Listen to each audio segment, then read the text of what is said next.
ప్రయత్నం చేస్తుంది. ఆమె ఆత్మీయ కసమునకు జీవితాన్ని కట్టుకోవడానికి ప్రయత్నం చేస్తుంది. ఆమె కట్టుకుంటమే కాకుండా ఆమె కుటుంబాన్ని కూడా కట్టుకోవడానికి ప్రయత్నం చేస్తుంది. ధనిష్యోత్ర అపోస్తలుల పౌలు గారు అర్థమవుతుందండి చెప్తున్న మాట ఒకసారి మనం జ్ఞాపం చేసుకోవాలి. ఎందుకు చెప్తున్నారంటే తెలుసా అండి, ఇప్పుడు అపోస్తలుల పౌలు గారికి ఈ అబియా కుటుంబము ఎలాగున్నదంట చెప్పాలి. అబియా కుటుంబము ఎలాగుందంట, దేవునికి స్తోత్ర, ఎలాగుందంట మాది ఆలోచించండి. దేవునికి ఇష్టమైన కుటుంబముగా ఉందంట. ఆ కుటుంబాన్ని చూసి అపోస్తలుల పౌలు గారు ఆనందిస్తున్నాడట, సంతోషిస్తున్నాడట.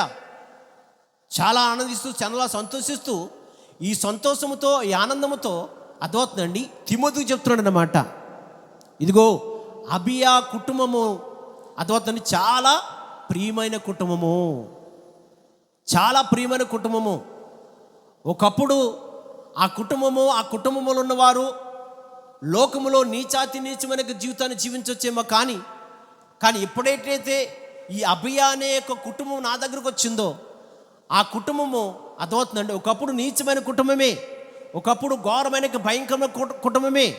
కానీ ఎప్పుడైతే నా దగ్గరకు వచ్చారో యేసు క్రీస్తు యొక్క నామములో సువార్త ద్వారాగా ఆ సువార్తను బట్టి ఆ కుటుంబము చాలా ఆత్మీయంగా వారు కట్టబడ్డారు. ధనిష్యోత్ర చాలా ఆత్మీయంగా కట్టబడ్డారు. నేను నా దగ్గరికి ఎప్పుడైతే వచ్చారో వారు చాలా ఆత్మీయంగా కట్టబడ్డారు. ప్రతి విషయంలో కూడా విశ్వాసంలో కావచ్చు, జ్ఞానం విషయంలో కావచ్చు, వారి కుటుంబంలో కట్టుకోవడం విషయంలో కావచ్చు చాలా జ్ఞానవంతురాలుగా ఆమె ప్రవర్తించింది. ఆమె చాలా చాలా దైవికంగా ఆమె ప్రవర్తించింది. ఆమె కుటుంబాన్ని కట్టుకోవడానికి చాలా ప్రయత్నించింది. ఎందుకంటే ఆలోచించండి, ధనవంతురాలైనా సరే ఆ ధనవంతురాలు కొన్న కాళ్ళదులు కానీ ఉద్దేశాలు కానీ లేకుండా దైవికంగా ఆమె కట్టుకోవడానికి ఎంతో పూనుకున్నది. ధనిష్యోత్ర దేవునికి సంఘములోకి వచ్చిన అర్థమవుతుందండి ఆ అబియా దేవునికి అక్కడ 4వ విషయం మనము జ్ఞాపం చేసుకుంటుంటే నీ ఇంట ఉన్న సంఘమునకు శుభమని చెప్పెను. గమనించండి, ఒకటి ఎప్పుడైతే అపోస్తలుని యొక్క పౌలు గారి యొక్క సంఘములోకి ఎప్పుడైతే వెళ్ళొచ్చారో వచ్చిన తర్వాత ఆ కుటుంబం అంతా కూడా ఎలాగుందంటే మొత్తం అందరికీ దైవజనుడికి ప్రియుడిగా అర్థమవుతుందండి. రెండో విషయం ఏంటి, జత పనివాడుగా మార్చబడ్డాడు ధనిష్యోత్ర. మూడోది ఏంటంటే యూదుడిగా, అంటే అర్థమవుతుందండి యోధుడిగా అంటే ఆలోచించండి గొప్ప వీరుడిగా అన్నమాట. దేవుని యొక్క సేవలో కావచ్చు, పరిచయం చేయటం విషయంలో కావచ్చు, ప్రార్థన చేయటం విషయంలో కావచ్చు, పాటలు పాడటం విషయంలో కావచ్చు, అన్ని విషయంలో కూడా ఒక రోషము కలిగిన వ్యక్తిగా. ఈరోజు చూడండి ఎంతమంది రోషము కలిగి ఉంటున్నారు దేవుని సందులో. పాటలు పాడాలని, ప్రార్థన చేయాలని, సన్నిధికి వెళ్ళాలని, పరిచర్య చేయాలని ఎంతమంది రోషము కలిగి ఉన్నారు? రోషము కలిగి ఉన్నారా?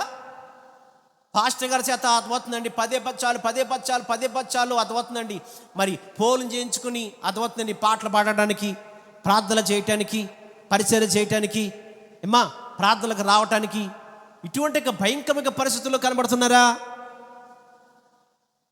అబియా కుమారుడు అలా కాదంట. అర్థమవుతుందండి ఒక యోధుడిగా, అంటే యుద్ధ వీరుడిగా, ఏ విషయంలో నిర్లక్ష్యం చేసేవాడు కాదు, ఏ విషయంలో అశ్రద్ధ చేసేవాడు కాదు, ఏ విషయంలో బద్ధకం చూపించేవాడు కాదు, ఏ విషయంలో కూడా ప్రతి విషయంలో కూడా అర్థమవుతుందండి ఒక యోధుడిగా, ఒక గొప్పవాడిగా, ఒక యుద్ధవీరుడిగా నిలబడేవాడట. ఆమేన్. అపోస్తలుని పౌలు అర్థమవుతుందండి ఆ కుటుంబానికి, ఏ కుటుంబానికి అర్థమవుతుంది అబియా కుటుంబానికి చెప్తున్న మాట తెలుసండి, శుభమనగా అంటే అర్థం తెలుసండి ఆశీర్వాదము కలుగునుగాక. ఆమేన్. మీకు అర్థమవుతుందండి. అంతేకాకుండా ఇక్కడ మాట్లాడుతున్నాడు మీ ఇంట ఉన్న సంఘమునకు శుభమనగా అంటే అర్థమవుతుందండి వారి ఇంటినే దేవుని సన్నిధిగా మార్చారంటే గట్టిగా చెప్పండి స్తోత్ర. అర్థమవుతుందండి వారి ఇంటనే అర్థమవుతుంది దేవుని సంఘముగా మార్చారట. ఇప్పుడంటే మందిరం ఉంది, కానీ అబ్రహాం పేటలో అర్థమవుతుందండి ప్రారంభంలోనూ ఎక్కడెట్టువారు మనము గుర్తుందా? చెప్పరండి అండి. ధనిష్యోత్ర టీచర్ గారి ఇంటికాడ అరుగు మీద ఎట్టుకోవడం ఫస్ట్లో అలా పెట్టగా అర్థమవుతుందండి నరసింహుత్తు గారి ఇంటికాడ అరుగు మీద పెట్టేవాళ్ళు.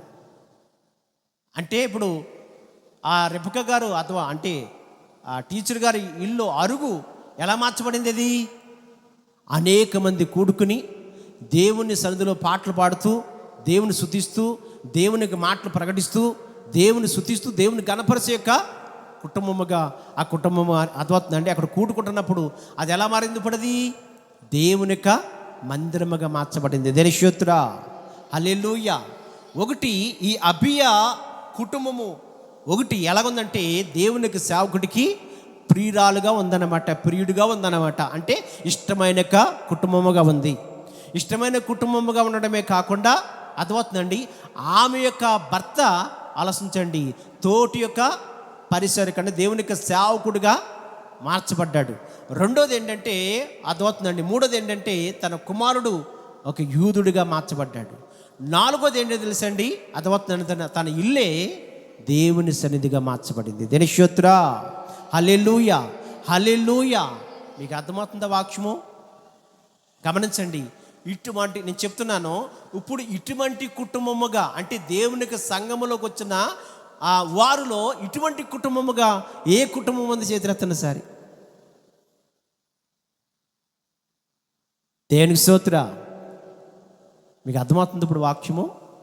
ఏ కుటుంబం ఉంది ఇప్పుడు? చెప్పరండి. భార్య వస్తే భర్త రాడు, భార్య భర్త ఇద్దరు వస్తే బిడ్డలు రారు. నేను చెప్తున్నాను, నువ్వు ఎలా కట్టుకుంటున్నావు కుటుంబాన్ని?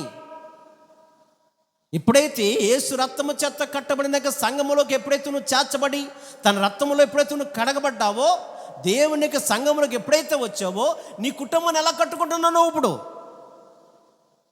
ఈ అబియా కుటుంబాన్ని కట్టుకున్నట్టుగా కట్టుకుంటున్నావని కుటుంబాన్ని? ఒక కుటుంబంలో ఉన్నప్పుడు అతవత్తుని భర్త ఒక రకంగా, భార్య ఒక రకంగా, బిడ్డలు ఒక రకంగా ఉంటున్నారా? ఏమని చెప్తున్నాడు దావీదు మహాభక్తుడు? మహోన్నతునికి చోట నివసించిన వాడే సర్వశక్తుని నీడను విస్మరించనన్నాడు. అంటే అర్థమవుతుందండి, ఒక్కరు కాదు నీ కుటుంబంలో ఒక్కరు కాదు, దేవుని కుటుంబం, దేవునిలో ఉండడం, దేవుని సంఘంలో ఉండడం అర్థమవుతుందండి. నీవే కాకుండా నీ కుటుంబం అంతా కూడా దేవుని సందులో కనబడాలి. దేవుని సందులో కనబడాలి. దేవుని సందులో కుటుంబంలో అర్థమవుతుంది, దేవుని యొక్క సంఘంలో కనబడాలి. ఇప్పుడు నేను రక్షించబడిపోయాను, నా కుటుంబం ఏమైపోతే నాకేంట్లే, ఎన్నోసార్లు చెప్పాను కానీ రావట్లేదు, ఏం చేయమంటారు పాస్టర్ గారండి? ఎప్పుడూ వస్తానులేండి, గట్టిగా దెబ్బ తెలుస్తేనే కానీ రాడు కదండి, అప్పుడే వస్తానులేండి. అర్థమవుతుందండి, ఆ గట్టి దెబ్బ తలిగే రీతిలో అర్థమవుతుందండి, ఆ భయంకర గట్టి దెబ్బ తలిగిన తర్వాత వచ్చే రీతిలో చెయ్యాలని కాదు, నేను ముందు నిన్ను రక్షించుకుంటా. లోకములో నేను నిన్ను తీసుకొచ్చి సంఘములో నిన్ను ఎందుకు కట్టుకున్నాడు దేవుడు? నువ్వు అర్థమవుతుందండి, ఆ భయంకర పరిస్థితులు పడిపోకుండా, ఆ భయంకర ముచ్చులో పడిపోకుండా ఉండాలని చెప్పేసి దేవుడు మొట్టమొదటిగా నిన్ను రక్షించుకున్నాడు. దేవుని స్తోత్రం. రక్షించుకుని ఆయన రక్తంలో కడగబడిన, ఆయన రక్తం చేత కట్టబడిన సంఘములో నిన్ను చేర్చుకున్నాడు. అర్థమవుతుందండి. ఎందుకు అంటే లోకములో నీవు దేవునికి సంఘములోకి నడిపించుకురావాలని. దేవుని స్తోత్రం హల్లెలూయా. అర్థమవుతుందండి. ఎలాగొన్నావు నువ్వు? ఆయన సర్వత్వమునికి సంఘములోనికి చేర్చబడిన తర్వాత విశ్వాసముతోనూ దైవికమైన జ్ఞానముతోనూ నువ్వు కలుగుతున్నావా, ప్రవర్తిస్తున్నావా? ఒక్కసారి నువ్వు జ్ఞాపం చేసుకో. పరిశుద్ధాత్మ దేవుడు నీతోనే మాట్లాడుతున్నాడు. ఈ రోజున దేవునికి సంఘములో నువ్వు ఉన్నావు, ఓకే, బాగున్నావు, నీకు సేఫ్టీ. ఎందుకంటే దావీదు చెప్తున్నాడు కదా, మహోన్నతునికి చోట నివసించిన వాడే సర్వశక్తునికి నీడను విస్మరించనున్నాడు. కాబట్టి నువ్వు రక్షించబడ్డావు, నీ దేవునికి సంఘంలో నువ్వు సేఫ్టీయే. మరి నీ బిడ్డ లోకములో ఉన్నాడే, నీ భర్త లోకములో ఉన్నాడే, మరి నువ్వేం చేస్తున్నావు ఇప్పుడు? నువ్వు లోకములో చాలామంది కూడా నశించిపోతున్నారు కదా, మరి నువ్వేం చేస్తున్నావు ఇప్పుడు? బాధ్యత లేనివాడుగా నువ్వు కలుగుతున్నావంటే ఎంత భయంకరముగా దేవునికి దుఃఖం కలగజేస్తున్నావు ఒకసారి నువ్వు జ్ఞాపం చేసుకోవాలి.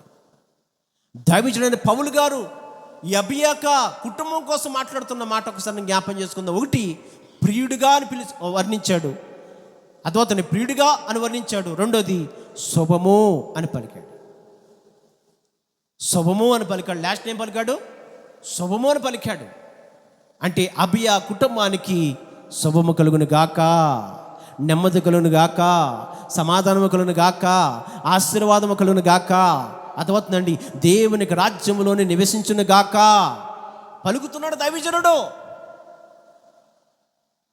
దైవజను యొక్క నోట నుంచి సంఘముల యొక్క బిడ్డల యొక్క కుటుంబముల కొరకు అటువంటి ఆయా ప్రవచనాలు ఎత్తాలి, అటువంటి ప్రవచనాలు ఎత్తాలంటే కనుక ముందుగా సంఘములోకి వచ్చిన తర్వాత సంఘానికి అథవా సంఘ దైవజనుడికి ప్రియురాలుగా నువ్వు కనబడాలి.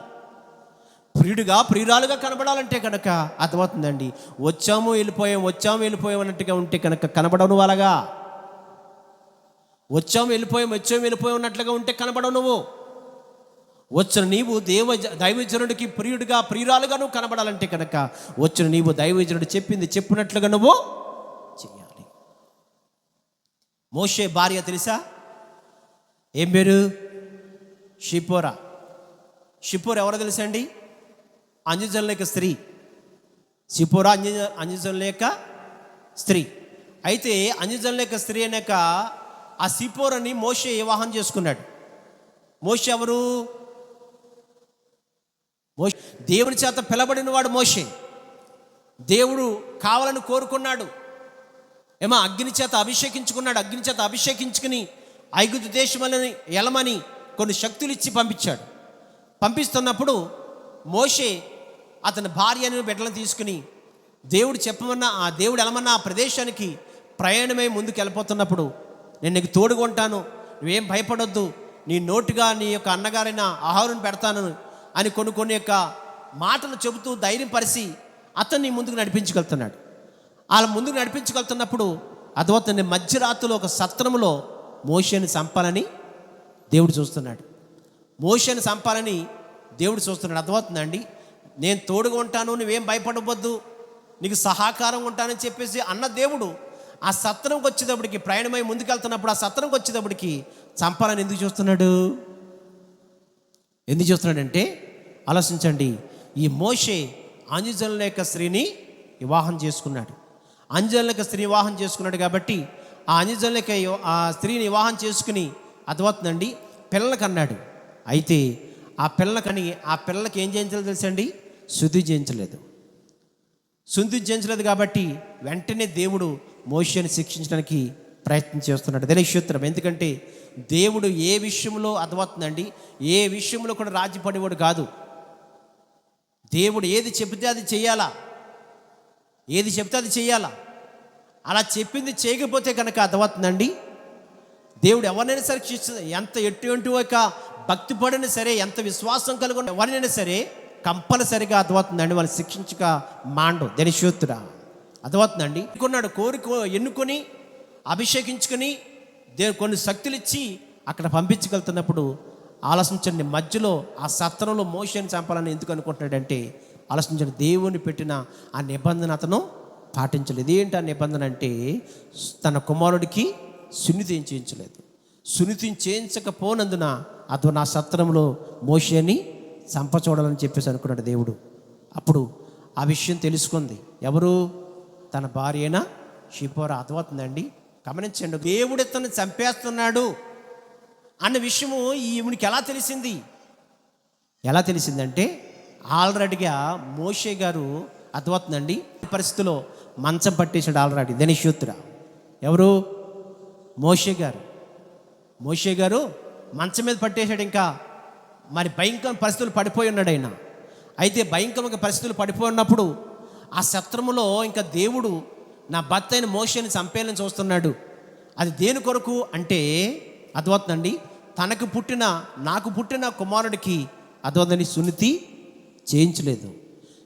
చేయించలేదు కాబట్టి ఆయన యొక్క రక్త సంబంధిగా నా కుటుంబం మార్చబడలేదు కాబట్టి ఇప్పుడు దేవుడు అర్థమవుతుందండి నా భర్తను చంపాలని చెప్పేసి ట్రై చేస్తున్నాడు. అంతే కాబట్టి ఎలాగైనా సరే నా భర్తను చంపకూడదు, ఎలాగైనా సరే నా భర్త మీదకి ఆ మరణం రాకూడదు అన్న ఉద్దేశంతో ఆమె గమనించి దైవికమైన జ్ఞానం కలిగి ఉంది కాబట్టి, కొద్ది గొప్ప దేవుని కూర్చున్న జ్ఞానం సంపాదించుకుంది కాబట్టి ఆలోచించండి. తెలివి కలిగిన ఆలోచన కలిగి ఉన్నది కాబట్టి వెంటనే పొదుల్లాంటి ఒక రాడుని తీసుకొచ్చి తన కుమారుడికి సునిధి చేసేసిందంట. ధనేశ్వరం చూడండి ఒకసారి, నిర్మాకాండం తీయండి సార్ త్వరగా.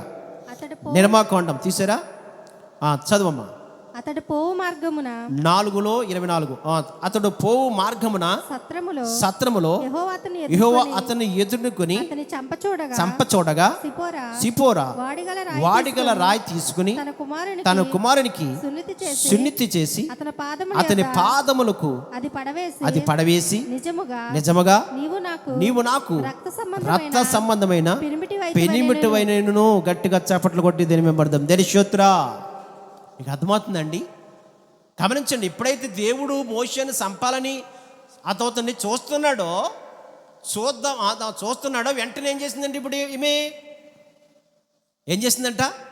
పొదుని కలిగిన ఒక రాడుని తీసుకొచ్చి సునిధి చేసేసిందంట. చూడండి, ఇప్పుడు మోషే మీదకి, అంటే తన యొక్క భర్త అయిన మోషే మీదకి మనం రావడానికి కారణం ఏంటంటే కేవలము నా కుమారుడికి సునిధి చేయకపోవటమే అని తెలుసుకుందేమే.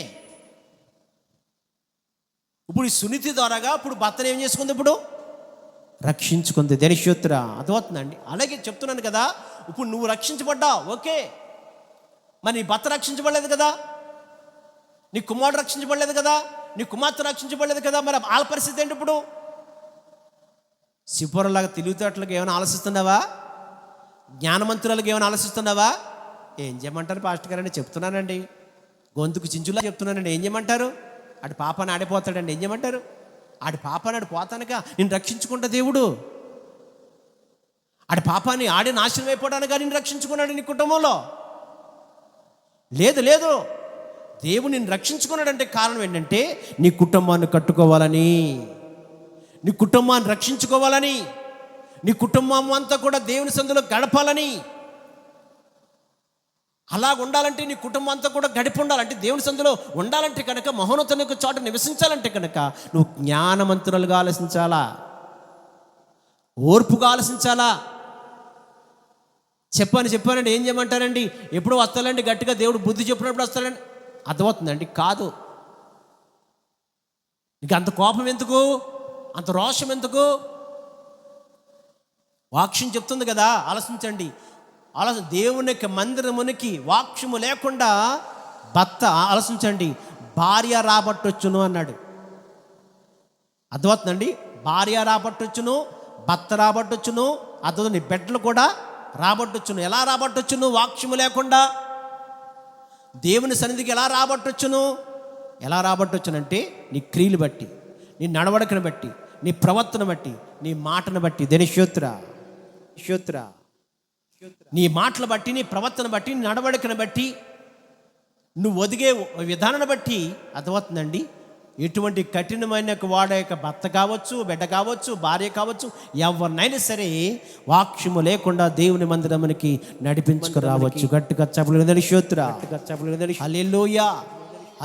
ఒక అన్యజనులకు స్త్రీ అండి సిపోరా. దేవుడు అంటే సరిగ్గా తెలియని వ్యక్తి ఆమె. కానీ మోషేని వివాహం చేసుకున్న తర్వాత ఈ కొద్దిపాటి యొక్క పరిశ్రమలోనే అర్థమవుతుందండి దేవుని ఉద్దేశం ఏంటి తెలుసుకుంది, దేవుడు ఆలోచన ఏంటి తెలుసుకుంది, దేవుని చిత్తం ఏంటి తెలుసుకుంది. అర్థమవుతుందండి? తెలివి కలిగిన జ్ఞానమంతురాలుగా ఆమె యొక్క భర్తని కాపాడుకుంది. ధనిష్యోత్ర ఉగ్రత నుంచి తప్పించింది, మరణం నుంచి తప్పించింది.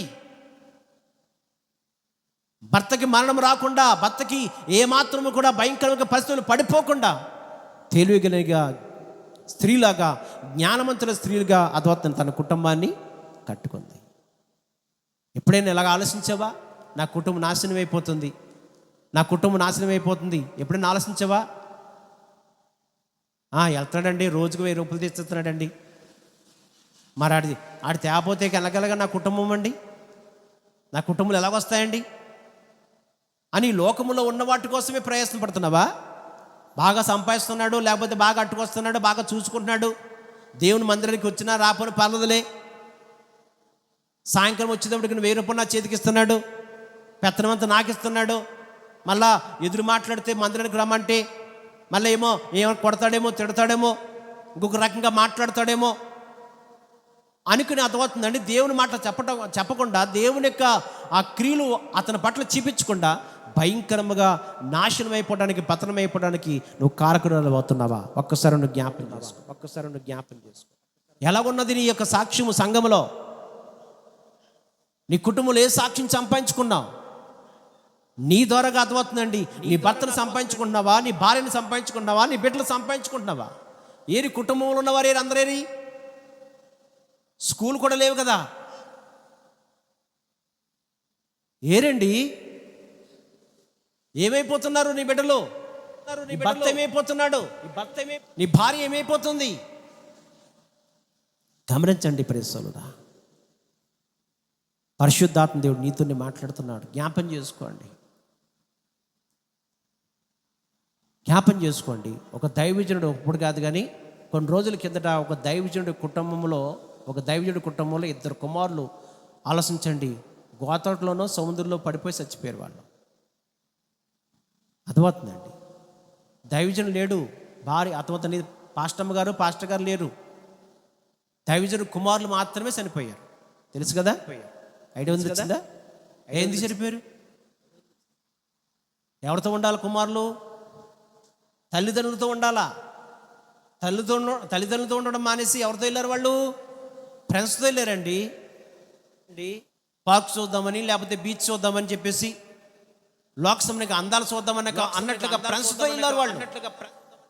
ఆ ఫ్రెండ్స్తో వెళ్తున్న వారు వెళ్ళినట్టుగానే వాళ్ళు అయిపోయారు తప్ప ఇంటికి మాత్రం వాళ్ళు రాలేకపోయారు. కారణం ఏంటి? ఏం చేస్తున్నావు? రక్షణ పొందుకున్న తర్వాత ఏం చేస్తున్నావు? సేవ చేస్తున్నప్పుడు ఏం చేస్తున్నావు నువ్వు? నేను చెప్తున్నాను, సేవకులు కుటుంబాలకు కూడా చెప్తున్నాను, సేవకురాలకు కూడా చెప్తున్నాను నేను. ఎప్పుడైతే నీ కుటుంబం నిన్ను పట్టుకున్నాడో, దేవుడు నిన్ను వాడుకుంటున్నాడు, నీ కుటుంబాన్ని కూడా రక్షించుకోవాలి. నీ కుటుంబాన్ని కూడా రక్షించుకోవాలి. నీవు కాదు, నీ భర్త, నీ భార్యగా రక్షించబడాలి, నీ బిడ్డలు రక్షించబడాలి, ఆత్మీయంలో కట్టబడాలి కుటుంబం అంతా కూడా. ఒకళ్ళు ఎద్దుమంటే ఒకళ్ళు తడ్డమంటం కాదు. ఒకళ్ళు దేవుళ్ళు ఉండి ఒకళ్ళు సంఘం అథవా లోకంలో ఉండటం కాదు.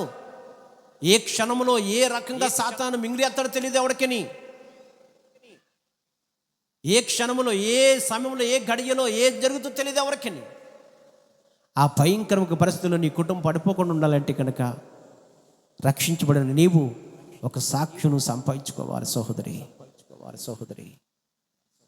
సౌలు రక్షించబడ్డాడు. సౌలు ఆత్మీయంగా పరిశుద్ధాత్మ చేత నడిపించబడుతున్నాడు. దేవుని ఆశీర్వాదం పొందుకున్నవాడు సౌలు. దేవుని అభిషేకం పొందుకుని దేవుని ఆత్మ చేత నడిపించబడుతూ దేవునికి ఆశీర్వాదాన్ని పొందుకుంటూ రాజ్యాన్ని పరిపాలన చేస్తున్న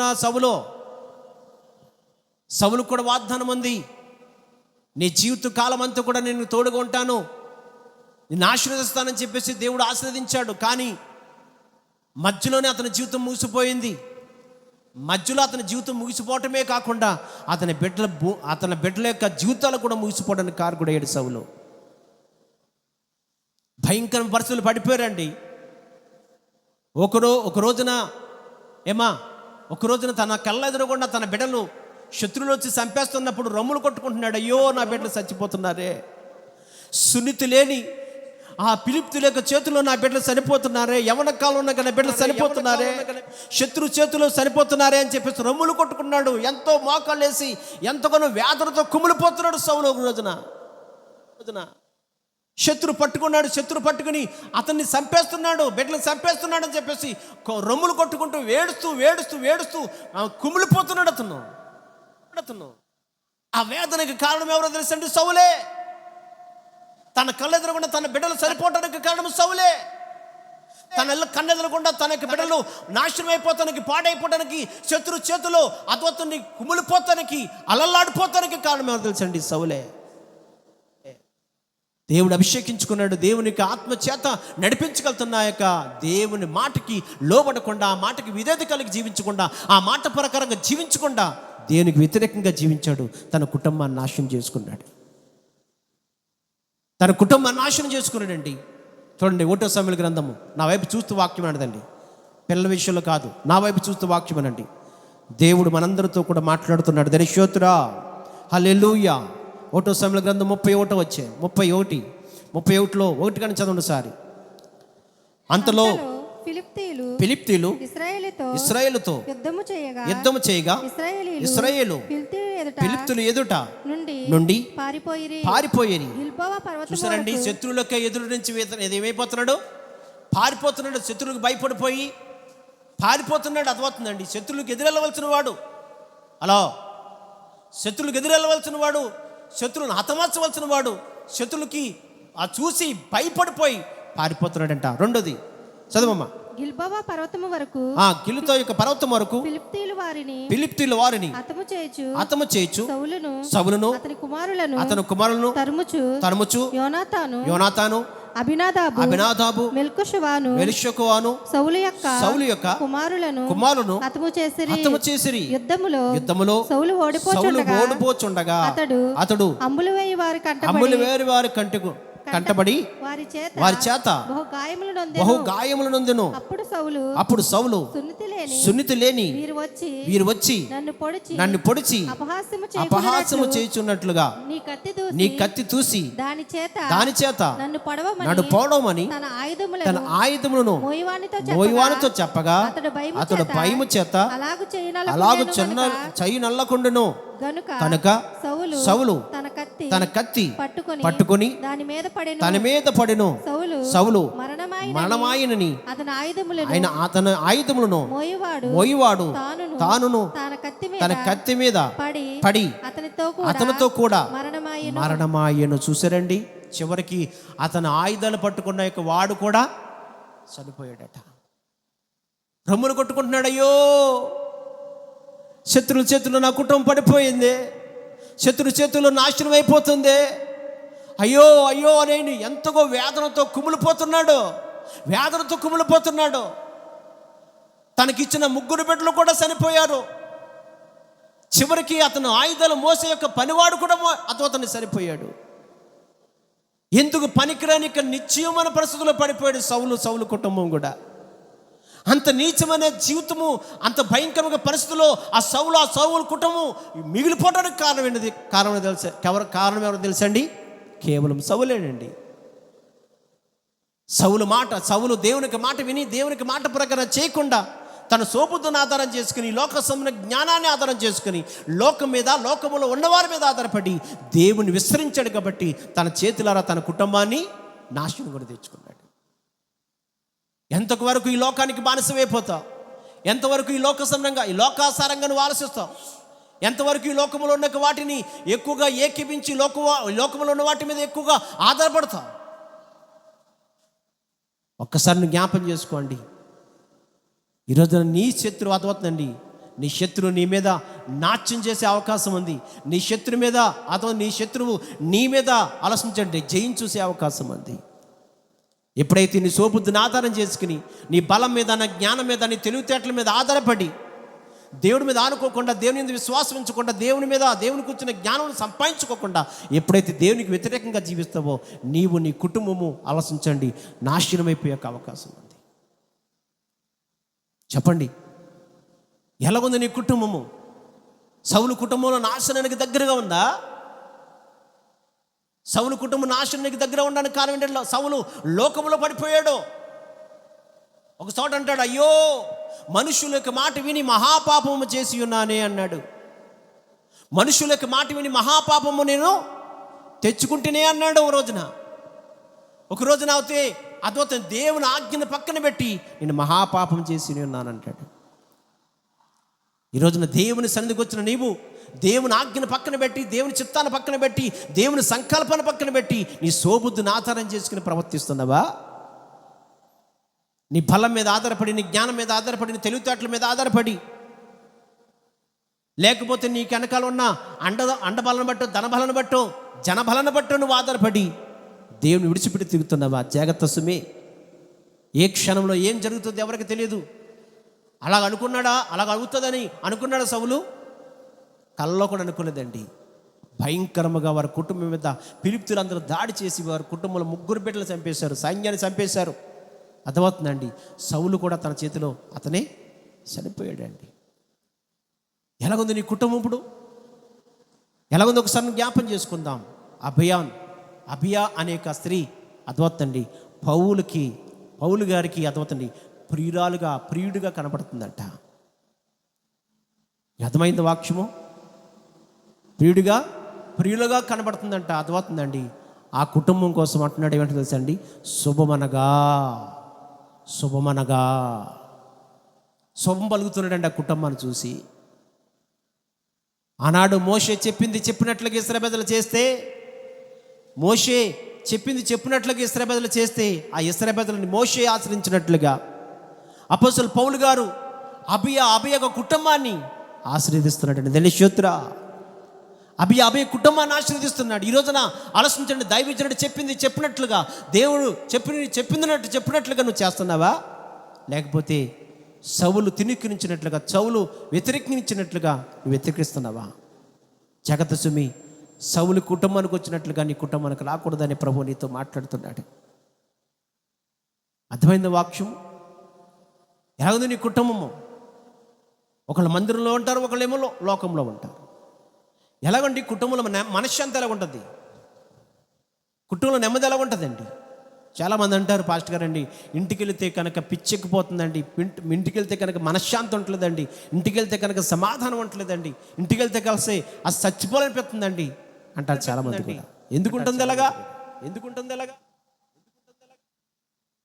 అలాగండి. కొంతమంది అర్థమవుతుంది, ఇంట్లో ఒకళ్ళేమో లోకంలో ఉంటారు, ఒకళ్ళేమో దేవుళ్ళో ఉంటారు. నీ కుటుంబాన్ని కట్టుకోవాలి దేనిషందులో. అర్థమవుతుందండి. ఒకసారి జ్ఞాపం చేసుకుందాం. అభియా రక్షించబడటమే కాకుండా అభియ యొక్క భర్తని ఎలా తయారు చేసిందంట? సేవకుడిగా తయారు చేసిందంట. ధనిష్యోత్ర సేవకుడిగా తయారు చేసిందంట. అర్థమవుతుందండి. ఆమె కుమారుణ్ణి ఒక యూదుడిగా, అర్థమవుతుందండి, ఒక దేవునికి సేవలో రోషము కలిగిన వ్యక్తిగా, ఏ విషయంలో వెనకేం చేయకుండా, ఏ విషయంలో కూడా ఆలోచించండి, అడుగు వెనక్కేయకుండా ప్రతి విషయంలో కూడా దేవుని పరిసర విషయంలో, సేవ విషయంలో అన్నింటిలో కూడా ముందుకెళ్తానికి కారకురాలు అయ్యింది. కుటుంబాన్ని కట్టుకుందండి. కుటుంబాన్ని కట్టుకోవడమే కాకుండా అర్థమవుతుందండి, ఆమె ఇల్లునే ఎలా మార్చిందంట? మందిరముగా మార్చిందంట. మందిరముగా మార్చిందంట. చెప్పండి ఒకసారి. మందిరంగా మార్చిందంటే అసలే ఆ ఇంటిలోనికి ఆ ఇంటిలోకి 10 మంది కూడుకుంటున్నారంటే ఎలా కూడుకుంటారు చెప్పండి ఒకసారి. ఆ కుటుంబంలో ఎప్పుడు గొడవలో కలహాలు అంటే భర్తకి భార్య లేకపోతే బిడ్డలు మొత్తం మనశ్శాంతి లేకుండా రోజు కొట్టుకుంటారనుకోండి, ఎవరైనా వస్తారు 10 మంది అక్కడ కూడుకుంటానికి? చెప్పరేంటండి? వస్తారా? అక్కడికండి మేము రావండి పాస్టర్ గారు. దేని స్తోత్ర అంటే చూడండి, ఇప్పుడు అక్కడ దేవునికి సంగముగా మార్చిందంటే, ఇంటిని దేవుని మందిరముగా మార్చిందంటే ఆ కుటుంబం ఎలా ఉందో ఒకసారి నీకు జ్ఞాపకం చేసుకో, గ్రహించుకుని. అందుని చెప్తున్నాను, మొట్టమొదటికి విశ్వాసం ఉండాలి, రెండోది జ్ఞానం. ఈ విశ్వాసాన్ని బట్టి ఈ జ్ఞానాన్ని బట్టి ఏం సంపాదించుకుంది చెప్పాలి? దేవుని దయని సంపాదించుకుంది, దైవజనుడి యొక్క ఆశీర్వాదాన్ని సంపాదించుకుంది. మీకు అర్థమవుతుందండి? షిపోరా ఏం చేసింది? భర్త యొక్క ప్రాణాన్ని రక్షించుకుంది, జ్ఞానమంత్రాలుగా కట్టుకుంది. జ్ఞానమంత్రాలుగా ఉంది కాబట్టి తన ఇల్లును కట్టుకుంది. సౌలు మూర్ఖురాలుగా ఉన్నాడు కాబట్టి తన చేతులతో అతనే తన జీవితాన్ని పాడు చేసుకున్నాడు, కుటుంబాన్ని నాశనం చేసుకున్నాడు.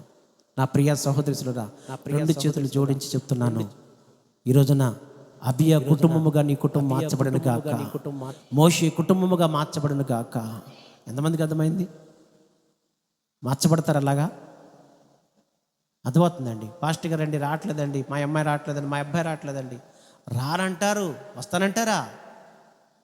వెళ్ళంటారు కాలేజీకి, వెళ్ళంటారు స్కూల్కి. మానేస్తావా?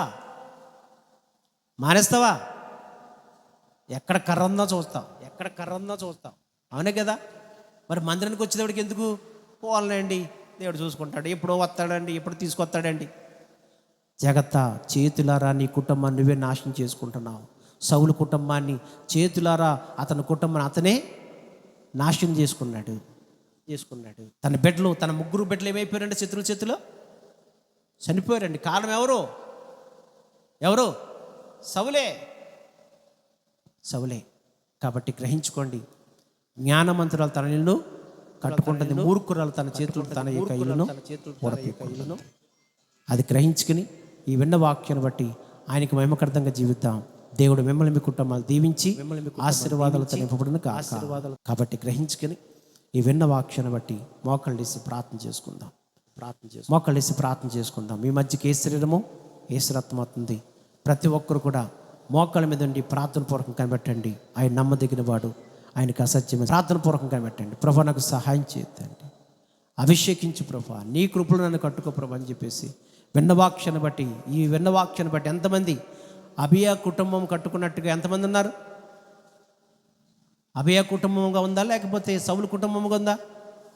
సౌలు కుటుంబంగా ఉంటే కనుక ఇప్పటికైనా సరే సమయం పోనవద్దు, సద్వినియోగం చేసుకునొచ్చు. దేవుని సందులో పశ్చాత్తాపడి నన్ను నా కుటుంబాన్ని కట్టి ప్రభాని ప్రభు యొక్క సహాయము ప్రభు యొక్క పాదాల దగ్గర పడి ఏడుద్దాం. మోకాళ్ళు వేసి ఏడుద్దాం. అయ్యా నా కుటుంబంలో ప్రభా నా భర్త మారలేదయ్యా, నా బిడ్డలు మారలేదయ్యా, అయ్యా ప్రభా నా భార్య మారలేదు ప్రభా, నాకు సహాయం చేయతండి, నా కుటుంబాన్ని కాచి కాపాడయ్యా, నా అత్తమ్మలు మారలేదు ప్రభా, అన్నదమ్ములు మారలేదు ప్రభా అని పశ్చాత్తాపంతో వారి ద్వారా చాలా టార్చర్ పొందుకున్నాను, మనశ్శాంతి లేని రోజులు జీవిస్తున్నానయ్యా.